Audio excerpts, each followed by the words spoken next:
মূল্যসূচকের মিশ্র অবস্থার মধ্য দিয়ে চলছে দেশের প্রধান পুঁজিবাজার ঢাকা স্টক এক্সচেঞ্জের লেনদেন। শেয়ার বাজারের তথ্য নিয়ে আমাদের সঙ্গে যুক্ত আছেন আমাদের সহকর্মী শাহরিয়ার ইমন। কথা বলবো তার সঙ্গে। ইমন, পুঁজিবাজারে সম্প্রতি মন্দাভাব দেখা যাচ্ছে, এর কারণ হিসেবে সংশ্লিষ্টরা কি বলছেন? হ্যাঁ ইয়াসমিন সুমনা, আজ সপ্তাহের শেষ কার্যদিবসের লেনদেন চলছে দেশের প্রধান পুঁজিবাজার ঢাকা স্টক এক্সচেঞ্জে। আপনি যেমনটি বলছিলেন যে মন্দাভাবের মধ্যে দিয়ে আসলে লেনদেন চলছে, তবে আপনার এই সাথে আরেকটা জিনিস আমি যোগ করতে চাই, সেটি হচ্ছে আপনি জানেন যে সপ্তাহের কিন্তু আমরা এর আগের কয়েকটি কার্যদিবস কিন্তু আমরা দেখলাম যে পুঁজিবাজারে কিন্তু তেজি ভাব ছিল লেনদেনে। বিশেষ করে আমরা যদি গতকালকে দেখি, আমরা দেখেছি গতকালকে দেশের প্রধান পুঁজিবাজার ঢাকা স্টক এক্সচেঞ্জে কিন্তু মূল যে সূচকটি সেটি কিন্তু 54 পয়েন্ট বেড়েছিল। তবে আজকে আমরা এখন পর্যন্ত দেখছি সূচকের কিন্তু খানিকটা নেতিবাচক ধারা বজায় রয়েছে দেশের প্রধান পুঁজিবাজারে। একই সাথে আমরা দেখছি যে বেশিরভাগ কোম্পানির শেয়ারের দামও কমেছে।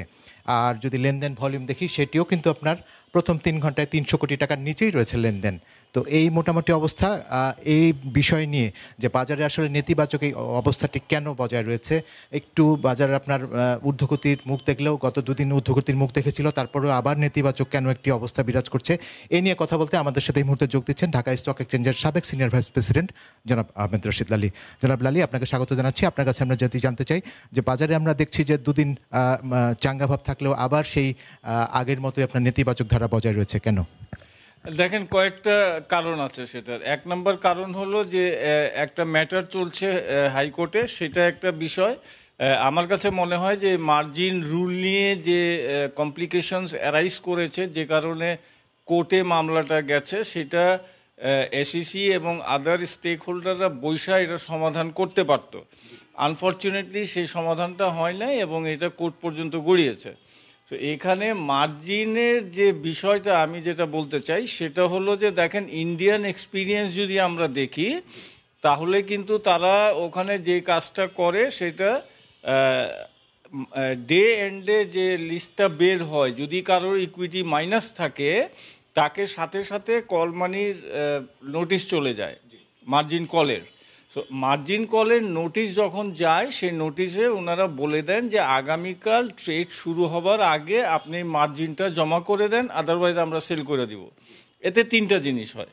একটা হলো যে মার্কেটে যে ফোর্স সেল আসে একসাথে, সেই ফোর্স সেল বন্ধ হয়ে যাবে।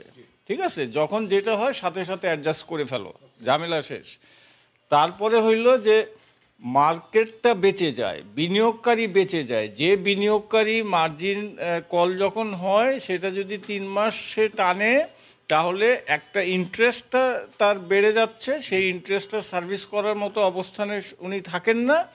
আর দ্বিতীয়ত হলো যে এই মার্জিন লোনটা সে যদি ডেইলি বেসিসে সেটেল করে ফেলে, তাহলে ঝামেলাটা থাকে না। বাজারে যারা সেভিংস দিয়ে যারা বাজারে বিনিয়োগ করেন, ওনারাও ভুক্তভোগী হন না, কারণ যে লোন নিয়েছে ওনাদের যখন ফোর্স সেল আসে তখন পুরো বাজার কিন্তু ডাউন হয়ে যায়। অ্যাজ এ রেজাল্ট দেখা যাচ্ছে যে বাজারের মধ্যে যারা গুড মানি দিয়ে তাদের করেছে, সেভিংস দিয়ে যারা ইনভেস্ট করেছে, ওনারাও বিপদে পড়ে যায়। সো এই কাজটা যদি এসএসসি করে দেয়, যে ডে এন্ডে যেটা হবে নেক্সট ট্রেডিং টাইমের আগে এটা পরিশোধ করে দিবা, তাইলে কিন্তু এই ঝামেলার থেকে মুক্তি পায় সবাই। আচ্ছা, দ্বিতীয় কারণটা হইল যে বাজারে কোনো স্ট্রেংথ নাই। এই জন্য যে বাজারে যারা বড় বিনিয়োগকারী, ইনস্টিটিউশনাল বিনিয়োগকারী এখন কিন্তু কেনার জন্য মোক্ষম সময়, এই জন্য মোক্ষম সময় যে আপনি যদি খেয়াল করেন তাইলে 9% হলো আপনার মার্কেট পি। তো এখন যদি যে বাই করে রাখবে, ইলেকশনের শিডিউল ঘোষণার পরে কিন্তু সে একটা ভালো রেজাল্ট পেয়ে যেতে পারে। ইলেকশনের শিডিউল ঘোষণার পরে, ইলেকশনের হয়ে গেলে পরে বাজারে আমূল একটা পরিবর্তন আসবে। সো কাজে ওই পরিবর্তনের জন্য best time to buy is now. আরেকটি কারণ আপনি যেটি বলছিলেন, দেখছি যে আপনার বিভিন্ন রুলস করা হচ্ছে, বিভিন্ন রেগুলেশনস করা হচ্ছে, তারপরও কোনোভাবে ঘুরে দাঁড়ানো যাচ্ছে না, বা বাজার আপনার দুদিন ভালো থাকলেও আপনার দেখা যায় স্থায়ী হচ্ছে না।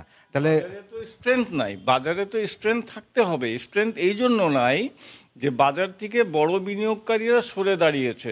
2 দিন পর পর একটা ইন্টারফারেন্স হয়, 2 দিন পর পর একটা অযাচিতভাবে বাজারে হস্তক্ষেপ হওয়ার ফলে ওনারা কনফিডেন্স একেবারে ওনাদের নাই, বিনিয়োগকারীদের কনফিডেন্স একেবারে জিরো লেভেলে চলে গেছে, যে কারণে বিনিয়োগকারীরা সরে দাঁড়িয়েছে পুঁজিবাজার থেকে।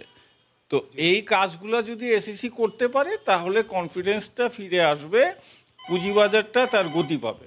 আপনাকে অসংখ্য ধন্যবাদ জনাব লালী। ইয়াসমিন সুমনা, আমরা যেটা শুনছিলাম যে সপ্তাহের শেষ কার্যদিবসের লেনদেন চলছে এবং বাজারে যে একটি নেতিবাচক ধারা বজায় রয়েছে সেটির কারণ নিয়ে আসলে বলছেন।